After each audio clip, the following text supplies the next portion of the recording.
Bonjour, comment ça va? Bonjour, ça va très bien. Comment t'appelles-tu? Je m'appelle Joseph.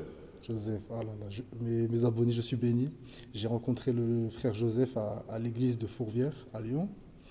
Et il m'avait parlé en dehors de la caméra. Il m'a dit que c'était un séminaire. Séminariste. Est-ce que tu peux expliquer rapidement qu'est-ce que c'est Séminariste, ça veut dire que je suis en formation pour devenir un prêtre catholique. Ok, ok. Et ça fait combien de temps? Ça dure combien de temps? Et là, t'en as combien de temps? Normalement, ça prend entre 6 et 7 ans. Et dans mon cas, ça a pris un peu plus longtemps parce que j'ai commencé mon parcours aux États-Unis Ok, et je vais terminer mon parcours en France. Donc, ok. j'ai 27 ans et j'ai commencé à l'âge de 17 ans. À l'âge de 10, alléluia, c'est magnifique. Et là, c'est la question que j'aimerais te poser, je vais te poser en vidéo, c'est qu'est-ce qui t'a fait vouloir devenir, te lancer dans le ministère, travailler dans l'église? Qu'est-ce qui a fait ça? Moi, je dirais à environ 15 ans, j'ai lu l'évangile de Saint Matthieu pour la première fois. Et cela à la suite d'une lecture de la biographie de Saint François d'Assise.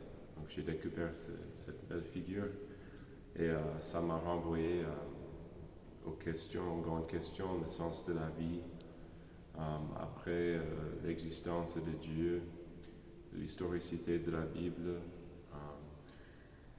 Oui, mais en gros, après avoir lu l'évangile de Saint Matthieu, j'ai pu expérimenter pour la première fois. Tu as expérimenté.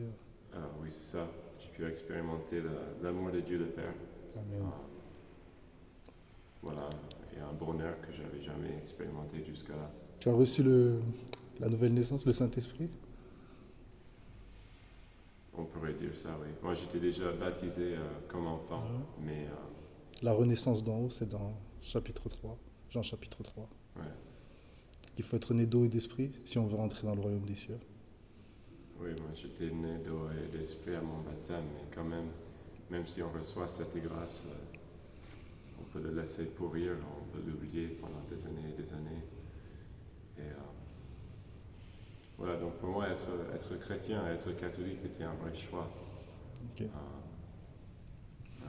C'est pas quelque chose qu'on t'a imposé, forcé peut-être. Non, mais j'ai eu la chance de grandir dans une famille catholique. Mon père était un protestant, Ah, un peu non pratiquant. Il était même, oui, il est devenu catholique quand j'avais 6 ans. Et ma mère a toujours été catholique. Mais j'ai toujours, ouais,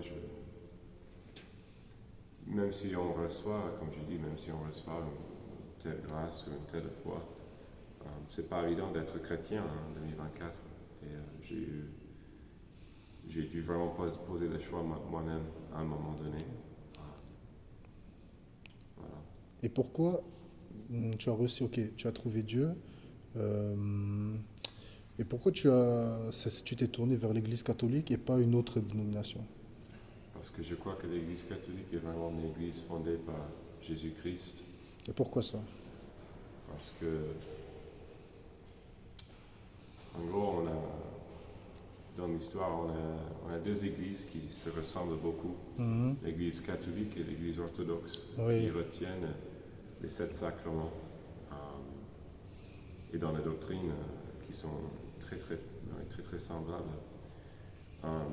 Et moi, je dirais que la raison pour laquelle la semblance est si grande, c'est parce que on retient la succession des apôtres directement.